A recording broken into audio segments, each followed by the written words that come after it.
everybody. What's it?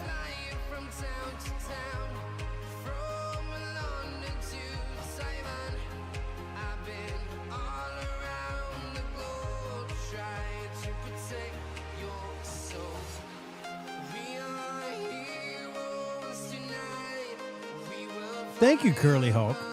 Nothing that matters at this point, but thank you. All right, let me turn the tunes on down. Welcome in, everybody. Welcome in. Welcome. Big day. I mean, not big day. We're almost at New Year's.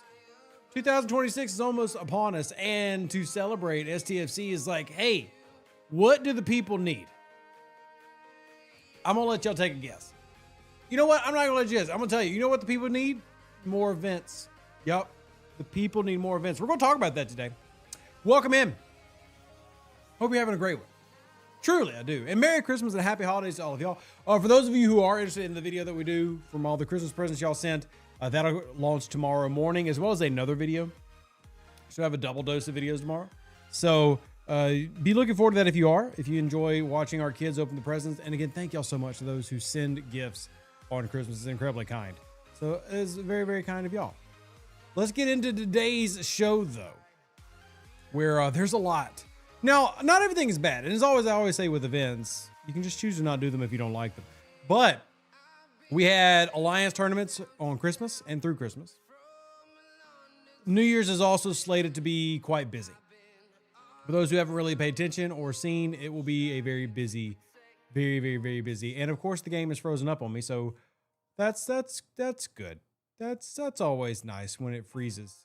You know, so let's go actually use this opportunity. Let's go ahead and rotate the screen. How about that? We'll have to reboot the game since it's frozen and doing wonderful things. Yeah, so good. Anyway, let's take a look at this right here. Events coming up for December and January 2026. Lots of things. Lots of things.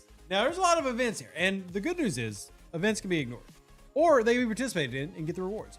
Now, a lot of the new ones that we'll be talking about are for G5 only players, but there's stuff for everybody. So there's a set of events for low levels and a set of events for the higher levels. Let's go ahead and jump into it. So starting with our lower levels, our G3, G4 players, listen in right now. This is about you. So you've got, starting on Monday, the 29th, it'll be tomorrow at the time we're recording this live, which will be mission accomplished meta.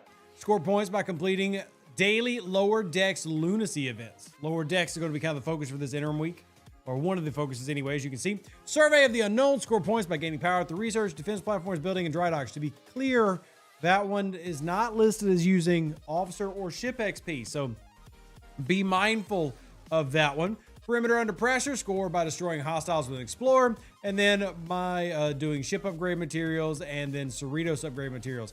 Some of those will be completable, some of those will not. Like, for example, these are SLBs, the bottom two. Most people probably going to not worry too much about those. But on the 30th, getting closer, New Year's Eve, by the way, I will be not here. Just letting y'all know ahead of time.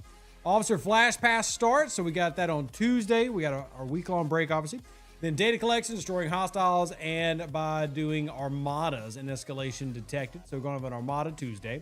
Wednesday, New Year's Eve, also starts the New Year's Pass, because what we just lost a pass, we lost a pass on Tuesday. What would be better is if we launched another one on Wednesday.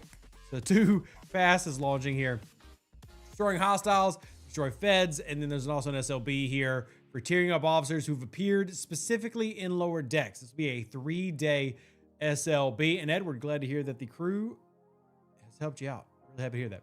On Thursday, we have Science Please SMS, which is going to be for docking or crystal gas or partial dilithium. So Rev's going to complete that by OPC hunting, of course. Then patrol mode, destroying Romulans. So obviously 3 different faction events throughout the week. Friday, where everybody probably gets a little bit more around, we're going to have a breakthrough SMS. So research, again, it's just another domination event. And then finally, score points by doing Klingons. Saturday and Sunday, you will see on here, we've got structural reinforcement SLB, 2 of them for different players, 20 through 39 and 40 through 50. So it's a spend SMS for the lower levels. And if you're in G4, it's going to be a Monavine upgrade SLB. Very unique. And then destroying hostiles and back to Federation. And then Sunday, along with your normal events, destroy the interceptor, and then just hostile SMS skills. Monday, though, X Under Fire, Romulan and Klingons, and then finishing out with a regular Explorer run. Now we have the G5 and above events. G5 and above events. This is called Galactic Rush. Now, this is probably going to come a smidge negative. I am truly looking forward to this new year with STFC, but just the way this reads is a little rough. Now, the good news, again, as I said earlier, the great thing with SMS events, which almost all these are, is you can choose to do them and get the rewards, or you can be like, hey, I don't feel like doing that, and just do something else. I think that's completely okay. So starting on the 31st, the New Year's Eve, brand new event series specifically for G5 and above called Galactic Rush. So obviously this is going to be for about 30% of the player base in the game. Y'all pay attention. So participate in daily Galactic Rush chain events in Subspace Skirmish, Temple Offensive, and Epsilon Protocol to earn Galactic Rush credits. Yep, a new currency. Who would have guessed it? Which can be spent in the Galactic Rush store. So basically like a Christmas store. Each daily chain consists of 9 sequential events that alternate between different scoring objectives, with difficulty increasing as you progress. Commanders must complete the first event in the chain in order to unlock the next event. Now, I'm just going to go ahead and be honest with you, Scopely. STFC. Ain't no way. Now, some people might read this and be like, hey, I have the time and I'm going to do that. And I don't honestly know. I'm being very open with y'all when I say I don't know how long these missions are going to take.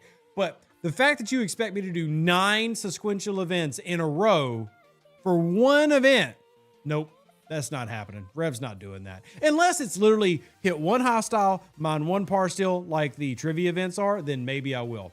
But let me tell you this, STFC, and I'm telling you this as your friend. This reads horribly. It reads terribly. It reads like busy work. Sorry, everybody, for being negative. I'm really hoping they hear this. Like, you can't, like, you word this. How do you expect me to find a positive when you tell me I need to do 9 events a single day for your pass? It sounds terrible. I really do hope they're very easy, though. Honest to goodness, do. I don't like being negative. But, like, how am I supposed to find the positive in me doing 9 events every day for your Galactic Rush event? It just sounds terrible. Now, it could be very good, but they don't give me enough detail in here to know that, so I'm going to wait and see. The lack of clarity, as David says in the chat, makes us to naturally side on the negative response. Because if they, for example, let me tell you how this can be positive. Let me be very clear. This is how it can be positive. If this is just Boldly Go, as in Makala's Crucible, but rebranded, then it's no big deal. Remember, Makala's Crucible is you've got a week to do 5 days of events, and just different events open up on each day, but you can technically do any of the events at any time during the 7 days. If that's what Galactic Rush is, that's honestly fine. But that's not what they say it is. It doesn't say that anywhere. It doesn't say that at all. Now, if that's what it ends up being, that's fine. But my gripe is how they're portraying this is 9 separate events every single day. And if that's the case, I'm just not going to do it. I'll do other things in the game that I enjoy, but I'm not going to do that. Alliances that place in the top 10 will be rewarded with a premium Galactic Rush exchange, granting access to high-value items like Syndicate XP, Pioneer Crest, Premium Air Dust, Artifact, Shards, and Exocomps. Do all those things sound good to me? They honest to goodness do. But am I going to do 9 events a day just for that? No. All right, starting Monday the 29th. SMS, this is for all 51 plus, so we just read the events for lower levels. Here are the events for higher levels. Score in events by defeating Suliban and mining Transgen. Yeah, nothing wrong with that, not too hard. Tuesday, SMS, defeat Klingons. And we got to do unlock FC Cisco and spend Sigma Commander credits. That's basically a G7 only event. And it's also listed heroic, which it should be. So appropriately listed. We got an SLB, which is unlocking and upgrading fleet commanders. So that's going to be for everybody. But obviously the heroic is, going to give those FC Cisco folks a head up and a leg up. Then we have another heroic for Outpost. Then you have an Outpost ALB. So my alliance was over 20 will be doing that. And then the Outpost Defender SLB. It's the same thing. Basically, you have 3 different Outpost events that all have overlap, but it's fine. And then the War Room AMS. War Room is back. Don't forget, you have incursions coming up here this next weekend as well on the 3rd. So the War Room will be active this week. Then we have New Year's Eve, which starts the New Year's Eve pass, and Galactic Rush begins. XALB. So we have a cross-server alliance leaderboard. Temporal offensive, subspace skirmish, all the things that we just read, and then the subspace skirmish 1 through 9 SMS score points by alternating between defeating hostiles and spending G3 plus materials. Okay, keep it going. New Year's Day gift. Looking forward to the gift. Galactic Rush will be another SMS, same thing, but now we're going to be alternating between spending materials and defeating armadas and Crim invading entities. Again, if this is literally just like Boldly Go, I'm not griping too much, but as you can see already, it's saying spend materials every day. You're losing me so far there, STFC. You're losing me. You're losing me. All right, keep it going. Faction Hunt. Again, we do like Faction Hunt and Crucible of War starts. Very excited about that. Very happy about that. In fact, if I scroll back, did it say Cal started for the early levels? I feel like I missed that. Because Cal should be starting for everybody. I don't see it in the I'll add that to my notes to double check. I'm pretty sure Cal starts for everybody. I'm not seeing that. If Cal starts for only G5 and above, that makes no sense at all. But I'll double check that as well this week. Y'all remind me Monday, please. Friday is events is another, again, the Epsilon Protocol. So it's the 9 different events. Spending materials and doing waves. And then we have Outpost Frontier, another Outpost, and Divided Fronts. That's for G7 only. Then last but certainly not least, on Saturday, well, actually we have several days left. But Saturday, more of the Galactic Rush. Same thing. Now we're hostiles and spinning mats. So literally spin mats every single day. And that leads into a weekend New Year's Mastery Spend event, SLB. And an Officer Depot token, SLB. The problem is they asked you to spend materials for the past 4 days. And now you've also got to spend materials on 2 different SLBs on the weekend. Sounds like y'all need to be buying more packs. That's what I'm hearing. If you're not buying more packs, what are you even doing? Sunday the 4th, Faction Hunt, Surge AOB, which if you notice in our Discord, we told you that. Anything for under 20s? No. If you're under 20, you basically are told to get to level 20, which I'll be honest, you can get to level 20 in under a week. I've done it many times. Yeah, I mean, level 20 or level 19 and below will have like just standard generic events, but nothing special. Nothing special. Also, where'd our music go? Let me turn that back up for y'all. Sorry about that. Didn't realize the music died out. So, anyway, this is a very full calendar. I'll put it that way. And I've said it, I would much rather have a full calendar than a week calendar that has very few events. I do prefer a full calendar, but I'm also not going to do events that are just basically spin events every day either. So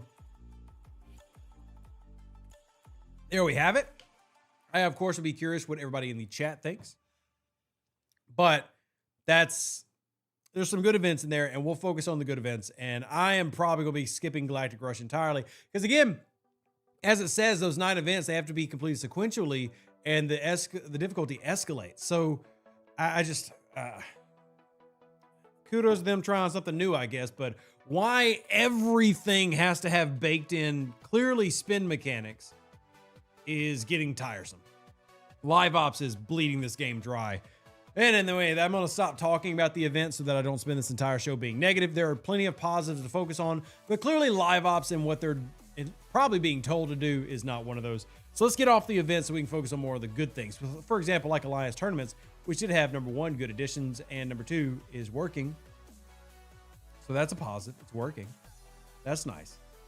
Do you know how often they bring the hijack refits to the online store? Very rarely, Scud. Very rarely.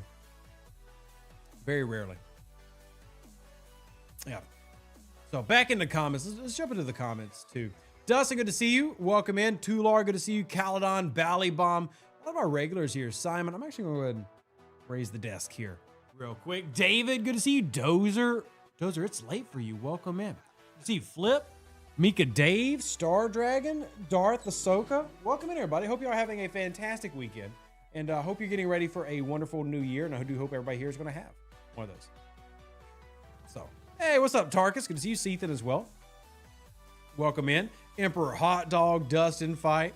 Yeah, we want to spend less time grinding. We heard you. Here's 1 week of having to do 9 events a day. Like I said, and I've told y'all this, the game, at the end of the day, the management is only cared about the revenue line, and they're going to try to force revenue however they can. And right now they're trying to do that with very heavy-handed events. And the best thing that we can do, and I mean this sincerely, is ignore them. Just don't do the events, because if you reward the events for participation, they think they can do it. And just, hey, no thank you. No thank you. I'll focus on the good stuff, like Alliance tournaments. I don't necessarily like the Alliance tournament start on Christmas Eve, but it's still a great event. Thomas, good to see you. Welcome in. About to buy a pack, then here's $5 for you, not Scopely. Well, thank you. And remember, you don't have to buy a pack. Appreciate you supporting me and my family. That means a lot. Thank you very much, sir. Stinger says AT is great, so easy to free to play. My only wish is that it could show you the count of things like FT shards, etc. that you already have. Agreed. That is one problem I have with this, and it is great, but we do need to have a mechanic that gets added in, allowing us to be able to see where we're at, right? Like, for example, if I've finished all my skins, well, either remove it, gray it out, whatever, so that I'm not constantly trying to pull, skins I don't need and end up with an abundance or officers or whatever. They definitely can make that change. Now, we actually talked about this a few days ago with one of our other followers, Brandon. He's one of our G7 players, and he has a spreadsheet that tracks, what is he unlocked. And that's a great way to do it. At the same time, you shouldn't need a spreadsheet to track Alliance tournament gifts. The game should do that for you. But it is still definitely one of the better mechanics in the game. I need to go check and see if the timer has respawned on my Borg one. Can I pull that chest yet? I can. So we're going to go ahead and pull that chest, and I'm going to get all my 10K tasks done for more points, because that task is just sitting right here. Might as well do it. It's another, again, free to play 10K task that anybody G4 and above can start on that one and do if you're saving your Borg boxes. What's up, David? Good to see you. Thank you for reminding me on Anomalous Phenom. Anomalous Phenom, definitely something everybody here is hopefully doing, even if you're doing it with your cube, whatever, get it done. Don't ignore your Anomalous Phenomenon. Go do it. Go do your Anomalous Phenomenon right now. All right. We need to get directives. I'm going to do my pull right there. We're going to go finish that 10K task up. Need spreadsheet for artifacts, FTCT. Well, we have spreadsheets for all those things, Tular. Those all definitely exist. So if that's what you're looking for, we got them. You say fix the AT refresh. It doesn't swap out tasks. It does for me. Works completely fine, Tony. If you are having that as an issue, though, make sure you put in a ticket. I know tickets are not exciting, but we need tickets to be able to track any problems and get them fixed. So if you are having that, ticket. Multi-phasic tasks is super easy. If you like buying packs, it is very easy. Very, very easy. And I know Belly Bomb, you are a little partial to buying the packs. Just a little bit. Then you push to level 21, skip at 20. Yeah, Darth, that's completely fine. Yeah, I'd say the next main spot you need to focus on is 25. Picking up your Vidar, picking up your Meridian. That's a really big spot as you're progressing through the early stages of the game. There's nothing necessarily special at 20 to just sit and do. As long as you're ready to enter into the 3-star economy, yeah, get after it, Captain. You got this. Yeah. Tickets need actual responses instead of being left open. I mean, sure. And a lot of people get responses, a lot of people don't. But either way, tickets need to be opened for any problems to get fixed. All right, we can argue till the cows come home about how terrible customer support is. We can't change that. But that doesn't change the fact that for STFC to get things fixed, tickets have to be made. So make them anyway. Make them anyway. You've been at 56 for a bit now. Very nice, Jonathan. Are you enjoying that? I enjoyed all the times I've been at 56. It's one of the levels that I note is one of the more enjoyable levels. 60 more fun overall, but still, that is definitely a good one. And howdy, Shadow. Welcome in. Good to see you. Jonathan, I think 56 was... I think I was there for probably four or 5 months. Yeah, I had a lot of fun there, Jonathan. Howdy, Shadow, again. Good to see you. Also, Ballybaum, good to see you normally. Always coming in. You're definitely one of the regulars, and you're appreciated. You're definitely appreciated. Viper, good to see you. For those that don't know, we have another panel show coming out here this upcoming Tuesday that Viper will be hosting. It's going to be myself, Mini Mabel, Tiberius, Ultra Vetica, and of course, the man, the myth, the legend, DW Viper. And they'll be giving away money. Yeah, it's going to be a cash giveaway this Tuesday. So if you don't want to do the events, but you still want to hang out and talk STFC, check out DW Viper's Twitch channel. And you can also find all that in my Discord as well. Because he's in my Discord, everybody's in my Discord. If you're not in my Discord, you're missing out. Yup. Get in the Discord right now. You, Balltrek78, get in the Discord. Link is in the description. Get in there just so you can win free stuff. STFC should register issues from the Discord feedback channels. To me, things seem to be ignored. They do. They just don't do it at the rate that you want them. You know what? We want them to do. But yeah, tickets are the main way. For example, I get lots of tickets passed up all the time. That's part of my job. I see it as part of my job to escalate y'all's tickets. I have to have tickets to do that. So no matter what, you need a ticket. Make a ticket. And to be honest, if you post, hey, this is broken in the Discord, you're more likely to get a quicker expedited response if there's a ticket number. So have they released any new promo codes? No. An ISS Jelly. Wait, I don't know why I'm reading about ISS Jellies. Mob 39 working on Shipyard 39. Nice. An ISS Jelly or Defiant will boost my game a lot. No. But they're fun to collect. There's something to be said for that. Something to be said for that. Tarkus says, on a positive note, I lost the ceiling rod and Scopely sorted it within 24 hours. That's good to hear. Yeah, absolutely. Because ceiling rods are pretty daggum important. Yeah, we got to get those free treasures. So, heck yeah. Kudos to that. Have you said anything about Savic sourcing? Nope. Nope. Dauntless broke in 4 of your 6 surges today? Yeah. That's why I tell people don't use Dauntless in the surge or understand that's going to break. So, either don't use it or know that it's going to break. Happens. All right. You know if they released any promo codes? Read that already. Any news on freebooter levels? Nope. Guys and gals, look, I've told y'all this before. You're not going to be able to come to the stream and I have special information for you. I would have already announced it. Or it would be in the title of the stream, right? I put out announcements in my Discord all the time anytime we have information. You're not going to randomly come in 30 minutes into a stream and I've been holding something in my pocket. I'm not telling you. I promise. It's never going to happen. I'll either put it in the title or I'll tell you ahead of time. You don't have to be like, just ask about things like freebooters. I'm not going to hold it in for 30 minutes into a stream to bait people to come watch the stream. What's a good G6 rare ship? I'm leaning towards the Romulan. Doesn't matter. G6 ships, in terms of faction ships, doesn't matter which one you pick. They all will do the same job, and there's no real difference between any of them. So whichever you like, have at it. So if you like the Velox, which a lot of folks like the Velox, especially the looks of the Velox, completely reasonable to go after just based on looks alone. There's no meaningful difference between getting the Velox or getting the Titan. All of them can do everything you need to do in today's base game. If you're talking PvP, even then, they're more of a carrier to get you to a better board cube for PvP. So all of them will do everything you need them to do.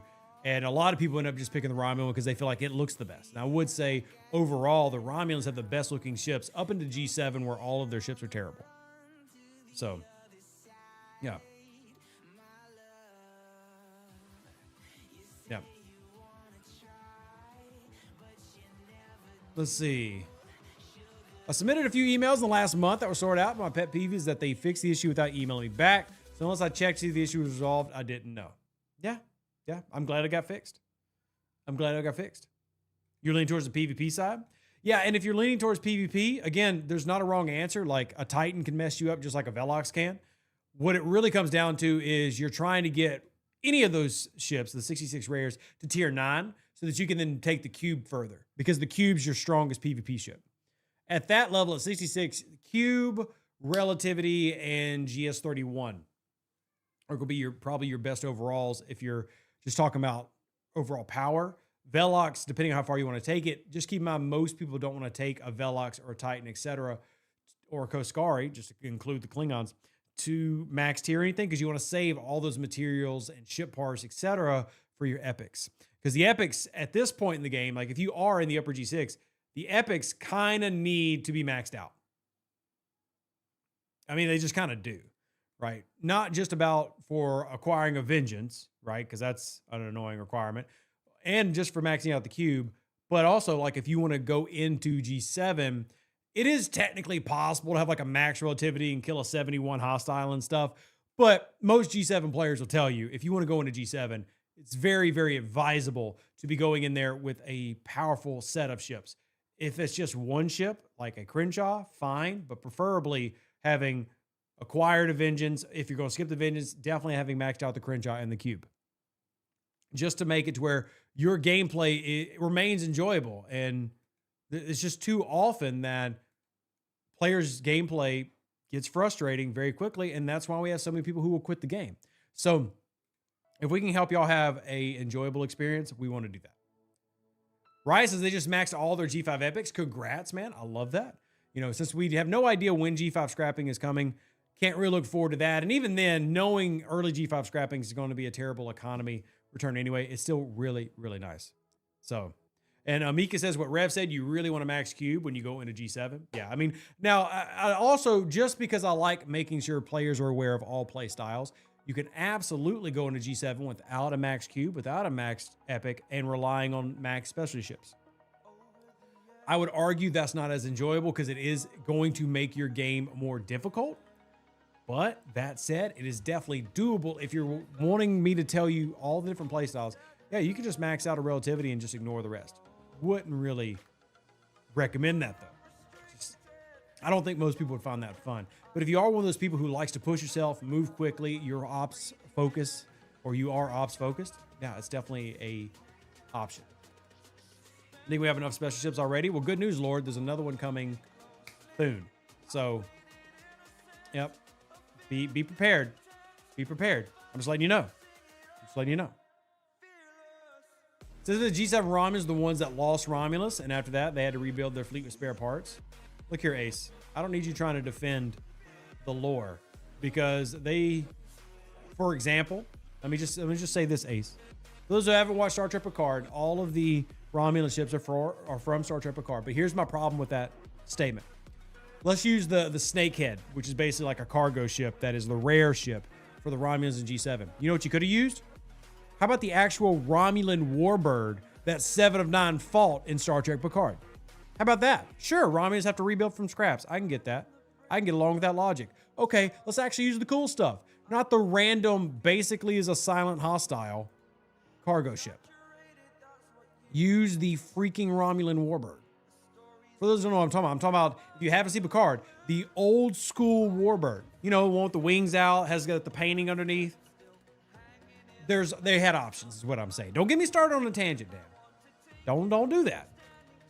You're friends with one of your moderators? Okay, cool. Happy for you. Awesome. Snakehead is a Stargate ship? Sure. Does STFC need player ship, Borg Sphere? I think more Borg stuff will be welcomed by a lot of the player base.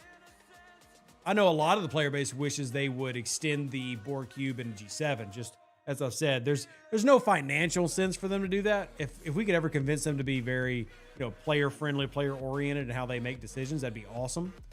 Just seems quite unlikely. Just quite unlikely. Let me get all of our polls done here. Also, this Thursday, y'all please don't let me forget, I gotta get back into doing the armadas for the Vindicator. I gotta get back into that. You like Borg stuff? I mean, who doesn't? Let me, French, I'll be first. I need to make sure I'm focused on pulling those. Yep. Vindicator. There we go. Got to make sure we're doing that on Thursdays now. Get our bulk refines in. Very excited for the bulk research to come and for bulk factions. Yes. Tangents where we have the most fun. Is that really the truth, David? Is that really the truth? I just need a path and a plan to the Vengeance when I go to 70. Well, I mean, there are free-to-play paths now, but they're not great, but they do technically exist. Oh, wow. There's a happy STFC moment. My refinery pull just got me 245 Taco Bells. Heck yeah. And that's why we do not take our Ferengi whip past tier 8. Mine's tier 7. Look at that. Be jealous in the chat. It's okay. I won't get mad at y'all for being jealous. It's okay. A little bit of jealousy never hurt nobody. Yeah. Look at that. Look at that. See, happy moments. It's finding the happy moments in STFC, and that's a happy moment. Pulling the Taco Bells is a happy moment. Yeah, that's good stuff. If that doesn't make you happy, well, okay, maybe that's a low bar for you. But I enjoy that, and that is going to make sure I have more of those to run. So even though I finished my Q trials, remember, that is a free-to-play 10K task in Alliance tournaments. So, in my opinion, it's still very important. and get our Borg cube stuff pulled. We're going to go do that for our anomalous phenomenon here in a bit, as soon as we get all of our pulls done. Better go play a lotto ticket. Well, see, if I just used all my RNG, I shouldn't go play a lotto ticket. I used it all to get Taco Bells. But truthfully, I actually get that semi-often. I'm not saying I get it a lot, but I do get it semi-often. So, yeah, no big deal. But again, that's because I haven't maxed my Ferengi Whip. This is why we keep the Ferengi Whip beyond before maxed here, so that you don't lose as many chances to pull the Q-Trial bells. And that's the whole logic. If you never knew, that's why many of us don't take it very far, is we want to make sure that we maintain the ability to make those pulls. I know it's something that Tiberius has talked about a lot on his channel.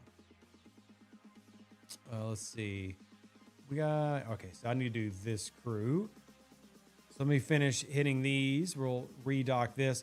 And then I actually have to go do some of our USS Revenant armadas so I can do those pulls. Won't anyone be ops focused? Always get the ops level where you can build new ships and stay there for a while. So Ball Trek, the logic for being ops focused is a lot of people want to be wherever the game is going. So they want to be at the highest level. They want to be on the leaderboards. They want to do the newest stuff that comes out. That's the logic between being an ops focused player. Now, is that for everybody? No, of course not. But there are definitely people who enjoy it. There are free to play people who enjoy it, who are in G7 now, and more power to those people. But there are, and they'll tell you this, there are natural drawbacks to playing that way, right? One of those drawbacks is going to be, for example, you are probably going to be not participating in PvP. You're not, right?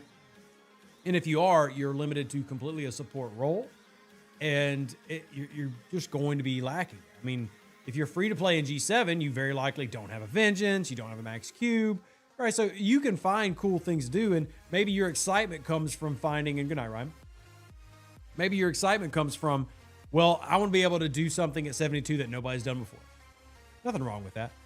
You know, it's but obviously most players are not going to be ops-focused players. Just most players don't play that way. Most players play exactly like you do, Ball Trek. I'm going to go to the next level where I'll build my new ships. I'm going to enjoy that, and then I'll move up when I'm ready, right? Same way I play. I'm at 63 now. I'm enjoying 63. I have all 3 of the 63 uncommons, which 2 years ago would have been something that even I said is silly. Don't get all 3 uncommons. What is that going to do for you? Now I have all 3 uncommons. I thoroughly enjoy it. I have no regrets of having all 3 uncommons. And it has actually been a very good experience. So the game adapts to your playstyle, and enjoy it. Whatever that looks like for you, enjoy it. So Zephyr says the reason to be ops focused is because each time you enter a new G range, you can progress the previous one like 10 times faster. Yeah, my only argument to that, Zephyr, is you are still weak for your level. Like, sure, you can progress faster. But you know what? I've always said this too. The exact opposite of that, go to 80 right now. Why not spin to go to 80? Because 80 will allow you to progress everything in G7 significantly faster. By a lot. So it's like Zephyr says, why camp at Op 70 for 6 months if you can get more G6 materials Op 71? And to me, that's a very easy thing to answer. Number one, you're not going to be very good in G7 if you go and you're not ready. You're going to be working from behind, as in you're literally working to finish the G6 stuff to then get good at something just because the payout's more. It's a less enjoyable experience. It's a more frustrating experience, which is what Scopely wants. Scopely wants you to be frustrated, which is why I'm so loud against the ops progression. Scopely wants you to go to 71 instead of camping at 70 for 6 months, because they know at 71, you're going to be frustrated. And you frustrated is more likely to spend money. Now, you can absolutely be like James Bond, who can deal with those frustrations and even find enjoyment with them, masochism, and still not spend. I, however, think that is a terrible way to play. And I want people to be happy. And to be honest, as a content creator, it's tired of constantly listening to people tell me how terrible their gameplay is. And I'm watching them like, okay, you went to level 71 and you're like 5 billion power. Of course your gameplay's terrible. Duh. Of course it's terrible. You listen to Scopely and you opt up. But again, if you are one of those people who can do that and you enjoy it, no big deal. The key is you got to be able to enjoy it though. Right? You got to be able to know what you're getting into. All these, there's so many players I've run into who will hear that type of advice. Go to Op 71, you get so much stuff, and they're 4 billion, 5 billion, 6 billion power. For those who are going, man, that sounds crazy good, that's incredibly weak. Meaning they immediately start struggling with everything they're expected to do. So It's just finding what works for you. And if you can find enjoyment in those play styles, then there's nothing wrong with that play style. But that is why so many people are loudly against it, is, it just leads to frustration. And I have to hear it every day from players of how frustrated they are. And if they would just ignore Scopely, there is a game back here. I know it's crazy to hear this. STFC is actually a lot of fun. You just have to ignore the company who makes it. Honest to God, that's my true from the heart belief. If you ignored everything Scopely tells you to do and you just played the game, STFC is actually a lot of fun. So you just gotta find what works for you. And sometimes that's ops focused, sometimes it's not. Either way, everybody agrees, ignore FOMO, have fun.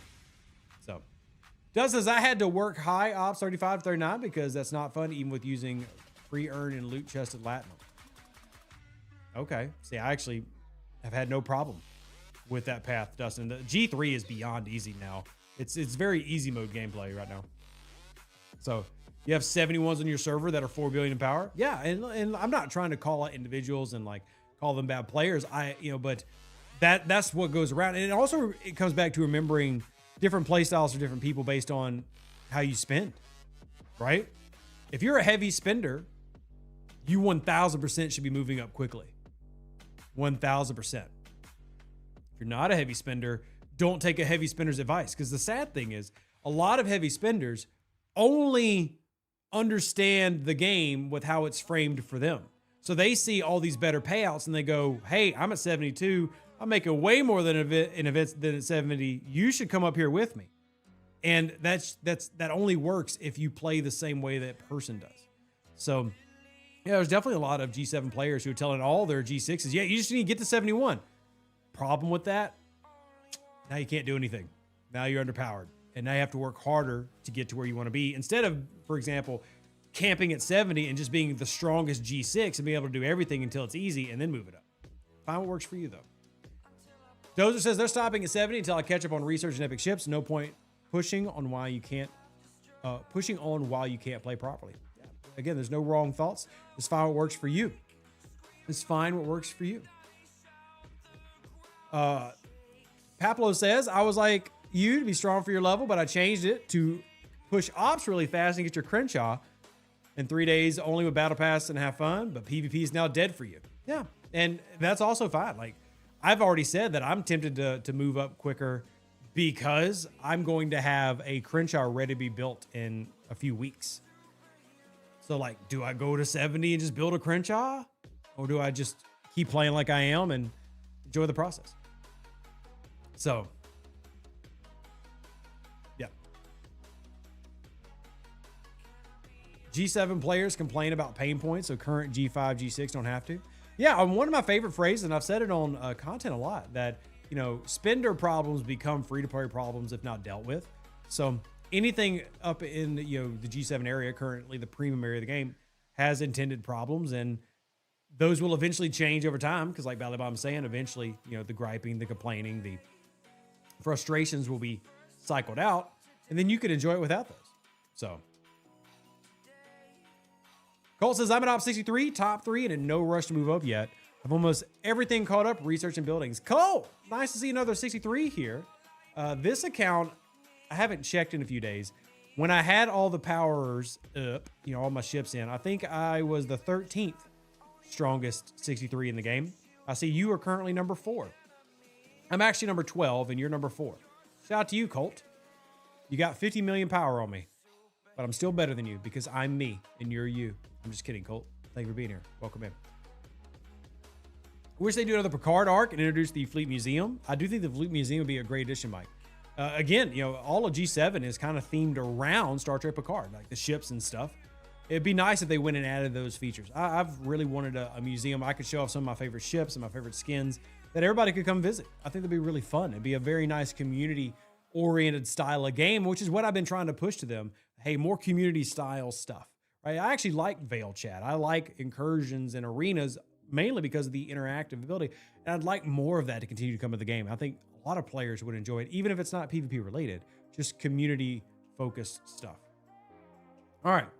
Robert says, sorry to change subjects, but I got back in arena tournament over the last month and haven't had any real problems. Been fun. The biggest difference is, shocker, Rev was right. I know, Scopely. I hate it when I'm right too. They've started running SMS events with every PvP arena. And what has happened? The population of PvP arenas has more than doubled. And because of the higher population, the matchmaking is now more fair because now there's more people doing it. You're more likely to find fairer matches. And now more people are having fun. Shocker. If only they'd have been doing that for the past year. Now, there are plenty of people who are beyond already tired of STFC's PvP and will never go back to arenas or will never try arenas, and that's fine. Scopely shot themselves in the foot on that.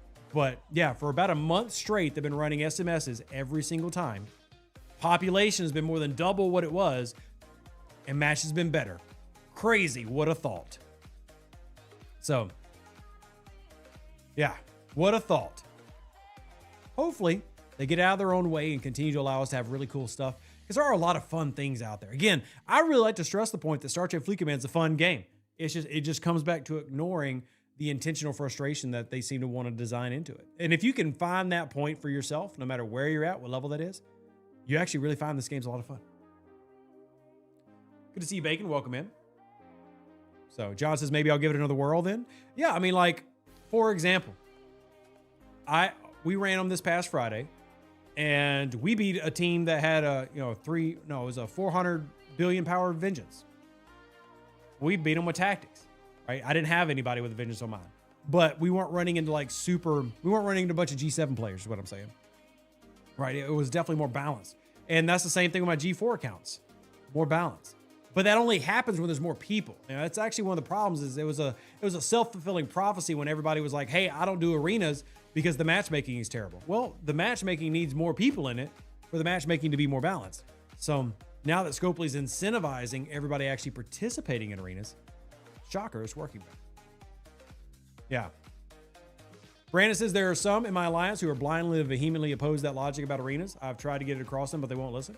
I mean, if they don't want to do it, that's completely fine. I mean, the logic that I'm speaking from is a facts-based logic. Like, this is how MMR works. Matchmaking works by doing ranking and ops levels in this game, right?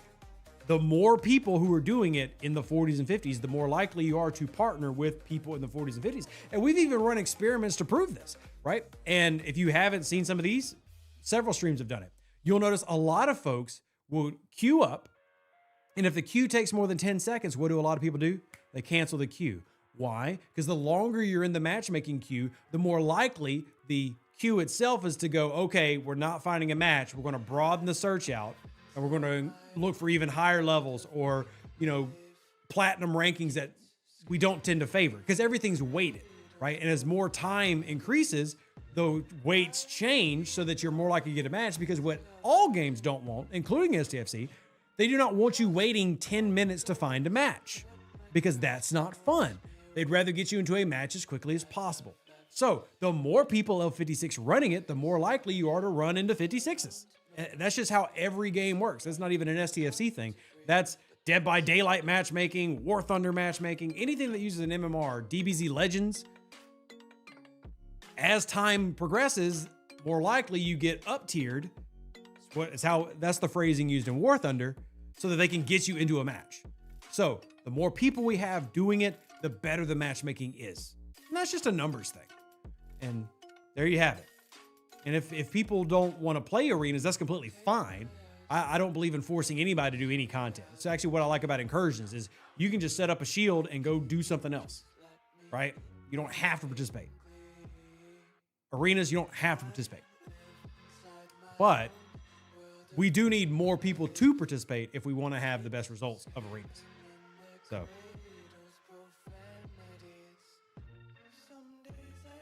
less fun in a bad match versus waiting. See, you might feel that way, but historically, and this is just a generalized gaming thing, and we can even bring this up in our next podcast on our website, revduce.com. If y'all have ever wondered, we actually have a podcast on our website, revduce.com, myself and Alex, although my wife is coming on for a special episode here this week. But myself and Alex, he works for EA. Obviously, he worked with STFC for a long time. He built STFC.space. He built the community mod.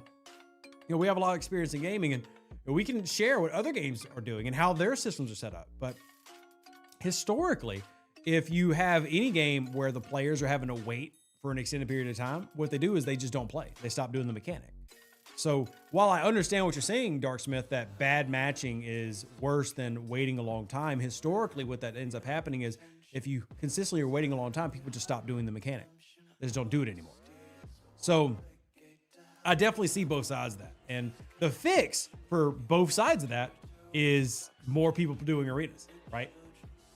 Either way, whether it's you want a better match or you want lower wait times, the answer is more people doing arenas. So if you can find anybody who's semi-interested in the idea of arenas, get them in it.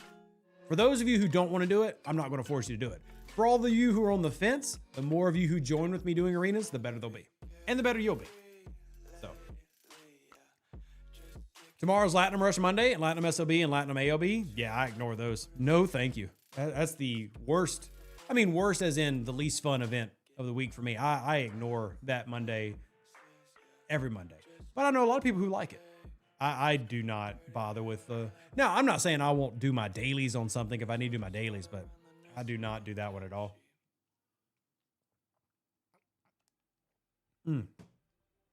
Alvin says, what a week. They've got the NX01, Protector, Serene Squall, and we'll get the Kashar after the tournament. The grind. Hey, congrats, Alvin. Those are a lot of awesome moves, dude. That's fantastic. Congratulations. And it sounds like somebody's having fun. I know. Be careful. Having fun's addicting. Does it still take into account your ranking for matchmaking? Yes. However, the ranking matters less than the ops level. The ops level is the highest weighted item in the search for arenas. But ranking also matters. It does not matter as much, though. So again, everything has different weights.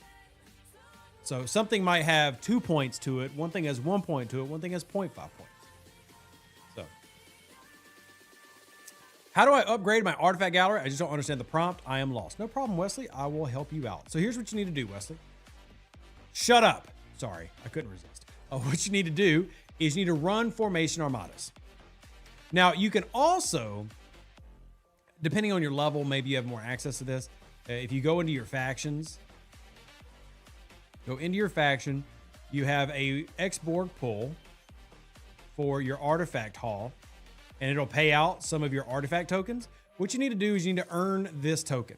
Now, you can earn this by doing formation armadas or by doing that X-Borg turn in.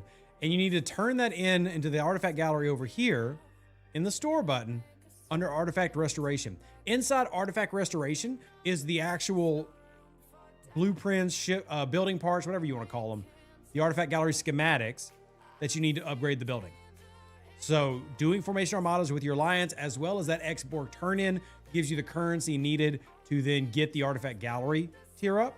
There are efficiencies out there that like lower the cost, but that is the way to get the schematic. So yeah, there you go. The weekly arena slot is a big issue for me. I'm usually with family or working. If they made the whole weekend instead of a couple hours, it'd be nice. Yeah, I'm with you, Laz. The only problem with them running it like open-ended instead of in short time slots is right now, depending on the week that we pull, there's only 7,500 to 10,000 people across the entire game playing arenas on Fridays, which is still more than it was 2 months ago. It's not a lot of people. So if you've got 10,000 people and then you stretch over 3 days, really tough to find matches. Although what I have just repeatedly proposed and hope they eventually do is rotate the days that arenas shows up. It does not always need to be on a Friday. You could do it Friday, then Thursday, then Wednesday, then Monday, then Sunday, then Saturday, then Friday, repeat, repeat, repeat. There are many things that you could come up with to do it. It's just getting them to actually do those things. So it's just getting them to actually do those things, which is admittedly difficult. Again, having worked with them for 7 years, not for them, but with them for 7 years. Great employees there, a lot of people who really care a lot, all those things true. Still, it takes forever to get some things done. Sometimes it never happens. Miss Hot Dog is not doing well. She's listening. Could you give her a shout out? Yes, Miss Hot. Hey, Miss Hot Dog, if you don't get better, me and Mr. Hot Dog, we're running together and we're going to relish the moment. Okay. Make no mistake. Try to put mustard in a mistake there. I will.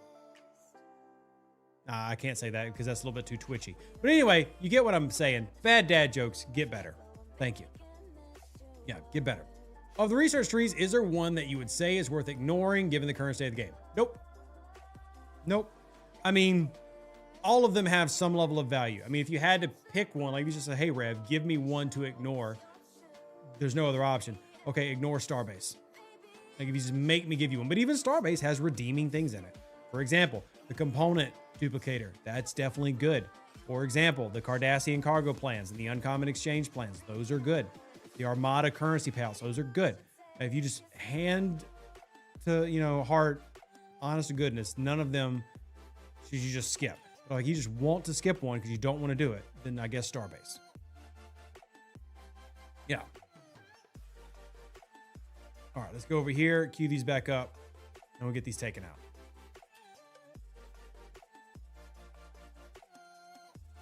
And this thing hopefully will blow up. That way I can go do the Armadas. Make it 24 hours at least then? Yeah, and see, that goes back to the same thing. 24 hours becomes a issue with timing and who's available. And one thing that, again, having talked to them, they do not want PvP arenas to have 10, 15-minute matchmaking. And some people have already experienced that. Like our higher level players have experienced those wait times already before. And they don't want that. So that's why they won't do 24 hours. So the compromise is then getting them to do rotations. And like, I get their logic. Like I have to understand and agree with them. Like I have had high level players who have been sitting in a queue for 10, 15, 20 minutes. And they've actually done it on their stream because we have a few of those players who stream the game and they're just constantly frustrated and annoyed. And I get that. So like, until we get a high enough population doing arenas, I think the best thing that we can all, as a group push for is for rotations of the day that is on. But the one thing that they're probably the least likely to move off of is the 8-hour window. And I know that can be frustrating. I totally get that, but it just comes down to a population thing. So. Danger says arenas are annoying. I need 7 wins so I can maintain 2 chest pulls plus 3 days. My goal is to amass enough to work on Syndicate favor. Very nice. Yeah, I mean, I've got a pretty nice stockpile, and I have been slowly whittling away at my stockpile in my Terran Empire. But as you can see, I've finished the premium mirror dust and everything already. But yeah, that is definitely can be difficult. Let me go do this. I need to go see how close I am to actually getting the field repair for the Rotaran done. I have no idea how close I am. How do you score the currency to be able to cash it in support refinery? Which currency are you referring to? Because the support refinery has several different ships in it. So I'm gonna need you to point me to which ship you're referring to. All right, that one finally blew up. I'm going to repair it and swap this out. Just started G5 a little while ago. It says Lost Ends. Good to see you, Lost. And I want to unlock super highways. Is there any efficiencies for the faction intelligence you need for the research? No. But it's really easy to get. Just do your daily every day. They changed the daily. Now you wouldn't know this because you just hit G5. But if you go into your events, come all the way over here, you'll have this event every single day. Pinnacle of Power. One day it'll be mining, then it'll be hostiles, yada yada. Now, back in the day, you only ever got raw intelligence. Now it pays out all 3 plus raw intelligence. The raw intelligence you can use to get the currency for any of the other 3. So you can amass that and then use it to get Romulan or Fed or Klingon. But you also get this every day. The key is make sure you're doing this event every day. Don't forget to do your Pinnacle of Power. That's going to give you what you need to unlock all that. So PvP research might have limited uses to PvE players, but those PvP research skills can be handy for PvP players that keep getting ganked while mining. I wouldn't really agree with that, Dustin. You can have all the PvP research in the world and your miner's not stopping me. Like, I get what you're saying, but I don't agree. If you just don't care about PvP, you can absolutely skip all those researches. Now, as somebody who is anti-skipping things, yeah, don't skip things, but I'm not going to tell players that, you got to do it. You don't. Because there's nothing that you can research that's going to stop my Revenant from destroying your Mogwa, which is the G5 faction miner. There's nothing you can do. I'm going to destroy it. Have as much research as you want. Unless I have done no research and you've done everything, you ain't stopping me. The big thing, remember, the big reason that miners suck is because they have one weapon, fires one time around. That's why mining ships suck in combat. It's not that they don't have hull stats or shield stats. They have one weapon that fires one time. It doesn't really matter how you're magnifying one shot. It's still one shot. That's why it sucks. And it's just, you can't really augment that. Now, they are trying to with like Esri Dax, who just came out, who has like really silly levels of stats, 1500% cascade boost. But even with Esri Dax, I'm still seeing the same people fall and lose and go down. So, I mean, even then, does it help that much? If you truly are one of those people, like I have a friend, Braindig, he plays this game, loves this game, hates PvP and believes this game should have, he believes that PvP should be removed from the game completely. That's his opinion. That's completely fine. I would tell that person, don't do any PvP research. Just skip it. Don't worry about it. Go do something else. Go do what you find fun. You'll find that as a theme with Rev. I focus on what's fun. Go do that thing. Crap. I boosted this and I've got the wrong crew. Whoops. Well, wasted that Cerritos boost. Wish they removed the squads that lay idle. The squad leader goes AFK. Yeah, agreed. That is definitely one of the more annoying parts of PvP arenas right now, is that they do not have anybody, or they don't have any way to get rid of that mechanic. That's very annoying. You should not be able to limit my play by just sitting in the queue, not doing anything. 100% agree. Yep. Like I said, PvP arenas is definitely flawed. It's far from perfect. It's far from perfect. I still like it, but it's definitely far from perfect.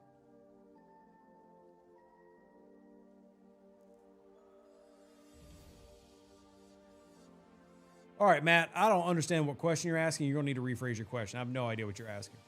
That question doesn't make any sense to me.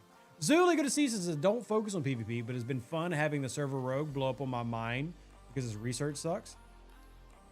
Yeah, if you're going to be the server rogue, you better make sure you're not skipping stuff. Because there's a lot of limiting factors to being a rogue.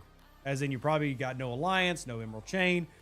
You need to be on your P's and Q's if you want to be out there just clearing miners. So, yeah. Alrighty. The outlaw tree is partially skippable in today's game. That's because Stella's skippable. But even that ace is tough because there are several important efficiency researches in the outlaw tree. And maybe the most important research in the outlaw tree for high level players is the impulse research. There's an impulse booster in there. Who doesn't want to move faster? Yeah. Right? But you have multiple efficiencies for building, research. All of this stacks up. I mean, these apply for your G5, your G6. So like even then, you've got a handful of researches that we can name are valuable. And every tree has that. You know?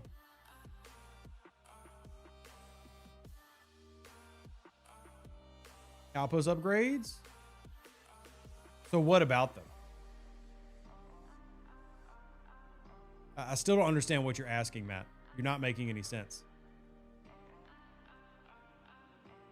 You're not making sense. Your level syndicate 52 at odds 46. That's really good, David. Congrats, man. That's really good.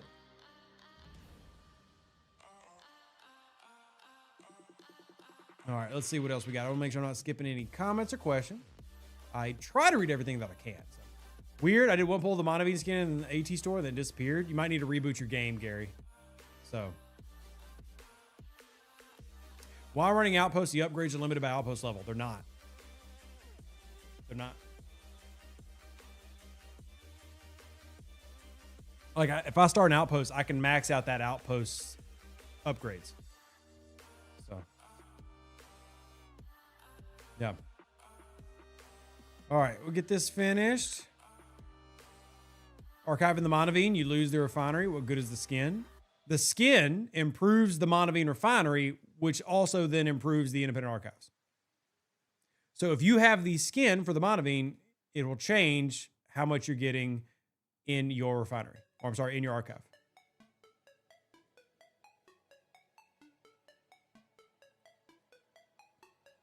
All right, go ahead and hit these. Go through all these real quick.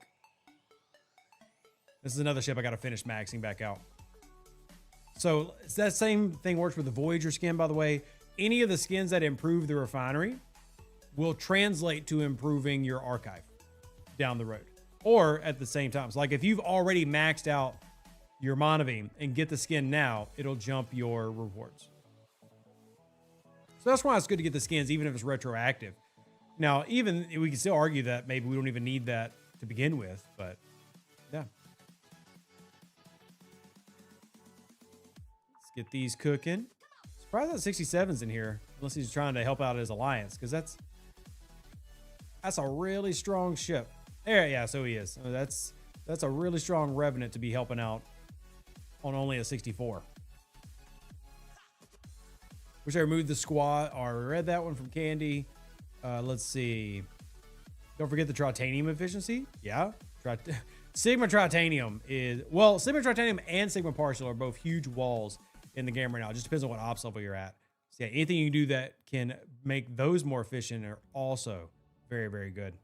Yeah. If you hit it right, you can get the extra pull by resetting the archive mastery at the right time. Yeah.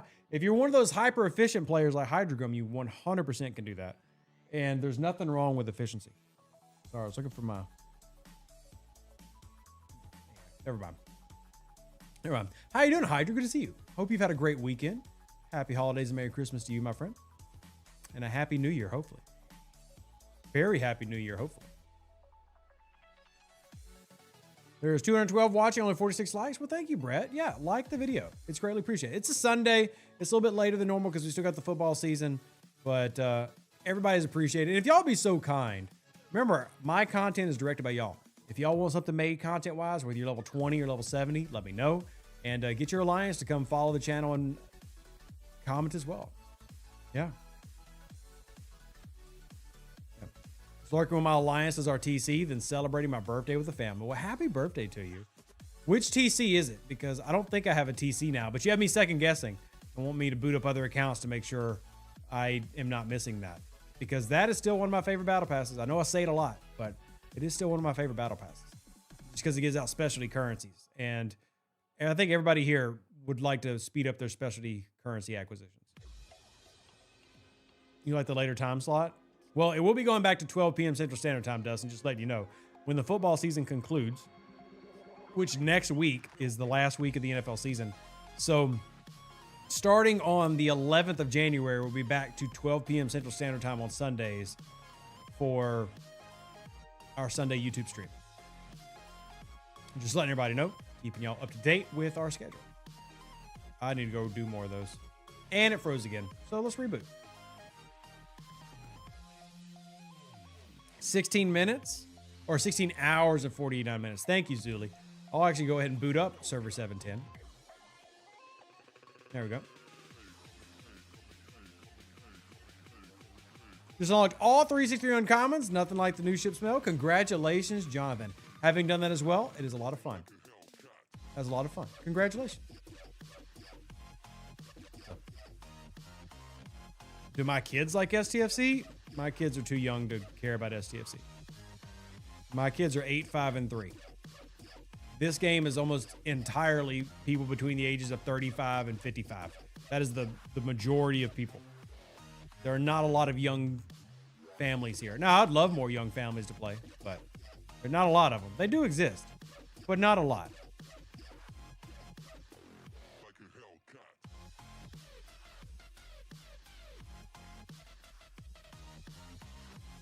All right, go ahead and do all this. There we go. Look at my poor little Miranda class, USS Reliant. She's hurting. She needs some TLC. That's 1 p.m. in the more widely used Eastern time, but East Coast is the worst coast. So, got my status globe free to play today. Congratulations, Lost. Hopefully it helps with transit space. It will help you with, so yes, the stasis globe will help you when it comes to hazards. It will. So enjoy. Speaking of football, 5 touchdowns, 90% completion. Drake May MVP. I don't know about all that, but I'd rather have Drake May than Jalen Hurts. Yeah, I said it.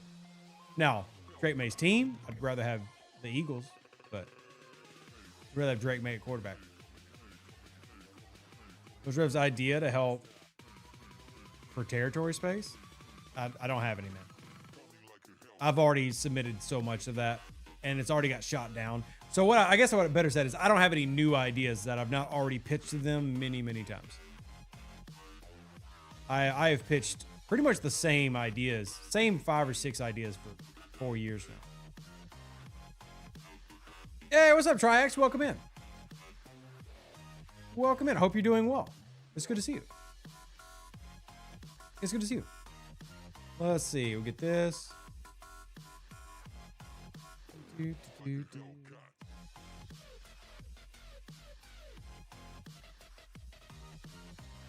Oh, okay. So, Dio, I actually see what you're saying now, because I wasn't really understanding what you were asking. First off, why are you doing those things? That's my next question.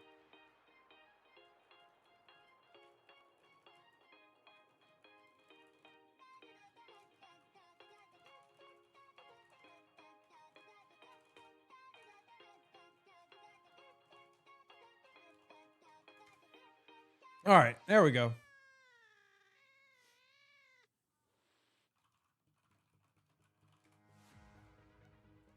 Back to the grind. Faction rep grind is so boring. Yeah, that's why I try not to do it. DTI is your friend, Laws, if you've made it to that point. DTI is your friend.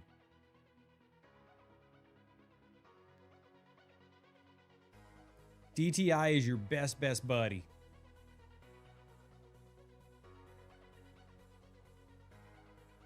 All right, let's do these.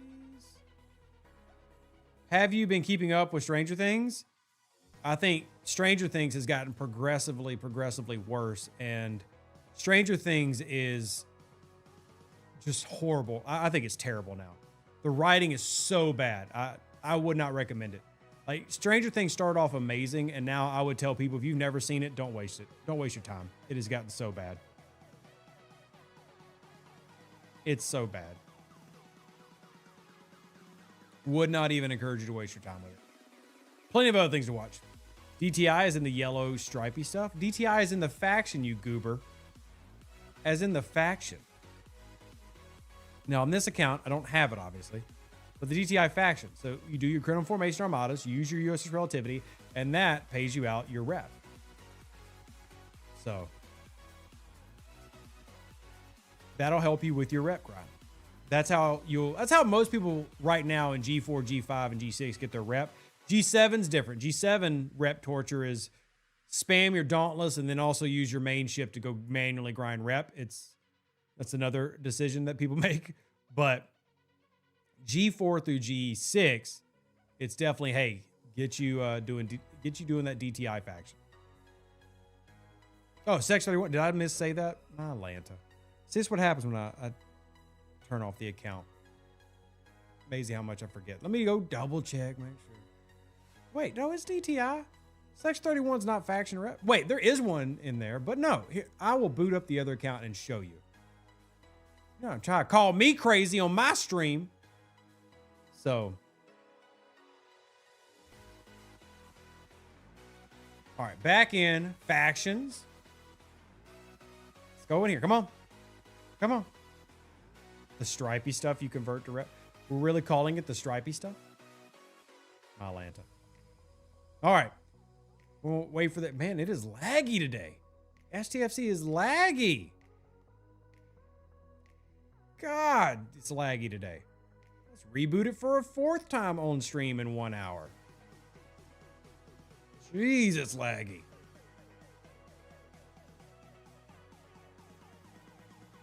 Yeah, Section 31 does have a very small rep redeem, but it's not worth bothering with.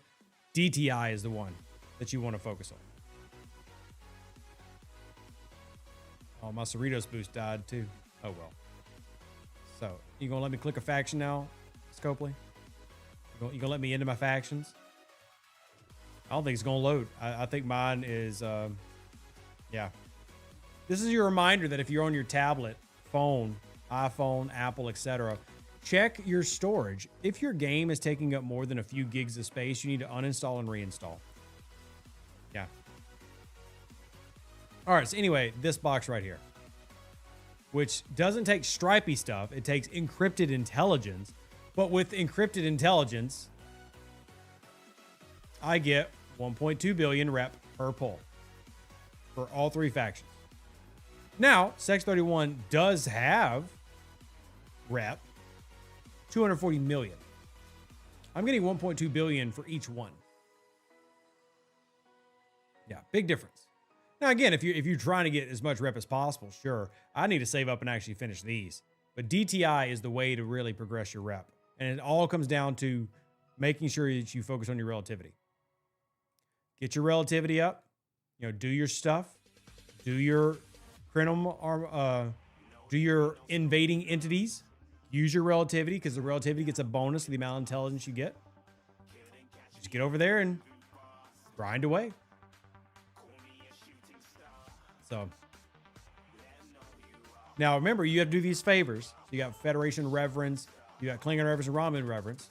So that way you can pull all 3 of them at one time. But again, this all starts in G4. All starts in G4. See, I have finished all my DTI favors. So definitely work on that. And again, just getting 1.2 billion at a time is fantastic. And you see, I'm sitting on 15 billion rep right now. So in terms of G4 through G6, this is the way. This is the way. Yeah. Nothing glaring I'm missing other than the stuff's real names. Yeah. Yeah, you've got the concept. You're just calling it something weird. So.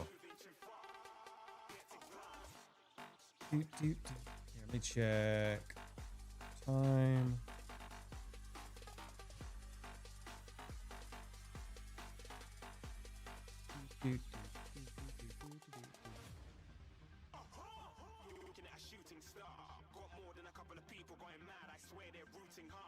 All right. Cool. Mirror grind. Yeah, mirror grind's great for rep, but again, if we're talking about like what gives you the most rep at one time, it's DTI. And requires a lot less work. So, again, always find what works for you. I like to define the easiest, laziest option. Ryan Reynolds likes maximum effort. I like minimal effort. I'm a minimal effort man. Surge question. Payout per participating member, is it based on the tier the alliance reaches? Well, that, and it also is based on who started. So obviously the G7 person, how far they're getting, is getting more points based on how far their alliance takes them, and that's going to help determine their payout. So. Is it possible to max rep all 3 factions at Ops 50? I mean, mathematically, yeah, that's possible. Why you would want to go to 500 trillion rep at level 50, I have no idea. But is it possible? Sure. I mean, it's mathematically could be done.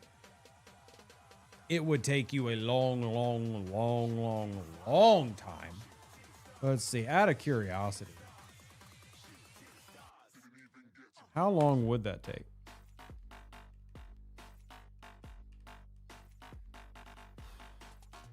Yikes. Okay, so if gosh, that's a lot. If I was pulling 1.2 billion rep a day and I needed 500 trillion, it'd take me 400. I don't even want to read that number. Yeah, so mathematically possible. Why would you do that to yourself? Why? Stinger says eventually you would not be able to complete it to the daily events. It's true, but you'd still be able to increase your rep. So, yep.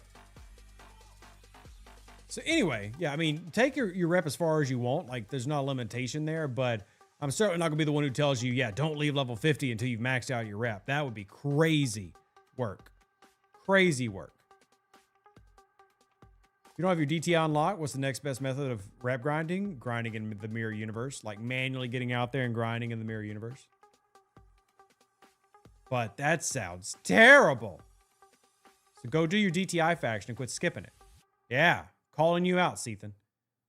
Quit skipping it and take your butt over there and get to work. As I pull all my directives here. Get our big pulls because we need more rares. Also need all the goodies there. Zindi, we do a single pull. Here we go. Hey, got a few artifacts there. I need to go do rares. We'll do this pull for now. G3, then regular faction grinding, Ethan. Regular faction grinding. Get out there and hit hostiles. There's basically no easy mode until you get to the DTI for rep. Rep is the, or I'm sorry, DTI is the easy mode for rep. And if you're not there, then you're just going to have to actually do the whole bootstraps method and work it out. Just check my phone and the app is showing almost 10 gigs. Never actually logged out since the initial install. Guess I should do that. Yeah. It'll really slow your device down. Make it heat up a lot. Not fun. Not fun. All right, let's get these pulled. Well, the holidays are treating you and your family well. Thank you, Leland. That's very kind of you. Thank you very much. There's always Tiger Core. That's taking it way back, man. That's some great memories. Some great memories. Old Tiger Core. Man, taking it out in the Wayback Machine. Glad they did missions that made us go to the beta sector space. Glad I had all that research done. I bet you are, Ballybomb. Yeah, I bet you are. You do like everything that's just pain and torment. It's kind of your shtick, and I respect you for sticking with it. You don't change, and I'll give you credit for that. All right. What a crazy man. Go ahead and bulk refine. There we go. Hey, Nerble, welcome in. Good day to you as well. Good day to you as well. Hopefully you are having a fantastic day. Now I got to go do more rare. We got to do some OPC hunting, ladies and gentlemen. We need more rares. I'll actually go mine some of it and go OPC hunt it, because that's how much I need. I need it that badly. Oh, I hate mining, but got to do what you got to do. Looking forward to being able to hit 50,000 ships. Sure, whatever goals you set for yourself, man. Whatever goals you set for yourself, enjoy those. Were you suggest having FKR rep at Ops 46? The only rep goals you ever need to set is enough rep to get the ships at the next level. So if you're moving to 50, 1 billion rep. If you're moving to 46, you just need enough rep to get your Pylum, Coronar, Newton. Your rep goals really only need to be to what is my next requirement for ships. Other than that, I wouldn't push rep just for the sake of pushing rep.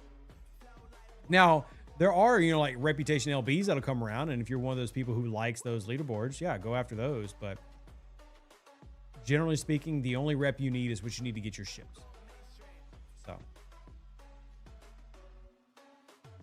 Critical formations take so long. What my group tends to do is we schedule like a day in the week that everybody's going to be available, or at least a lot of us are. And we just do them all as a group. But you are right. It sucks that you can't speed them up because they're a group armada. And no group armada mechanic has like a speed up function, which admittedly can be quite annoying. But at the same time, I do enjoy doing things with my alliance. It's one of my things. I like doing things with my alliance.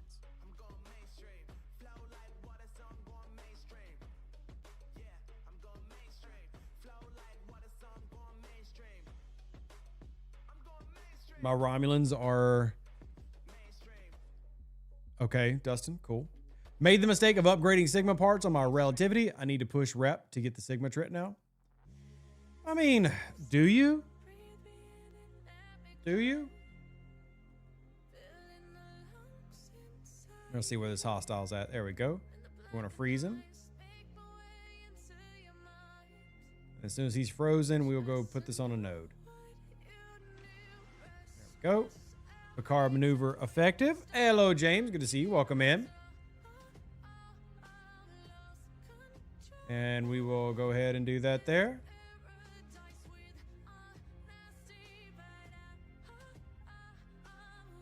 There we go. Reinstall the phone. Is it normal to have to go through the opening steps? So what you need to do, John, is it should ask you when you log in if you're a new player or returning player, and you can log in. But either way, all you need to do is log in with your Scopely ID and then just tie that to your account. So Scopely ID relog in, which will have your account on it, just log back in. And that's all you got to do. So, all right, we got those two cooking. We'll get this running a few more just so that we can get a little stockpile going. I do need to wrap up though. It is 6:30 and I get ready for getting the kids to bed. I've also got to finish editing the Christmas video for y'all tomorrow morning. Thank y'all again for those who support the channel. If y'all need anything, 2 places. Y'all can hit me up on the Discord, or you can come over to our website, revduce.com. If you want to support the channel so we can continue to make more content for you and do all the things that we do, that's the website, revduce.com. If y'all need to talk to me individually, message me. The website has an app. You can go directly to my phone, or you can hit me up on Discord. Either way, I appreciate y'all for being here. Live long and plunder. Stay safe out there. Deuces, that's me. Catch y'all on the next Star Trek Fleet Command video. Thank y'all as always. I appreciate y'all more than I can ever properly express. I hope y'all have an amazing new year. I'm sure I'll see you before then. I'm out. An even better outro than the intro. For the Empire and glory to your house.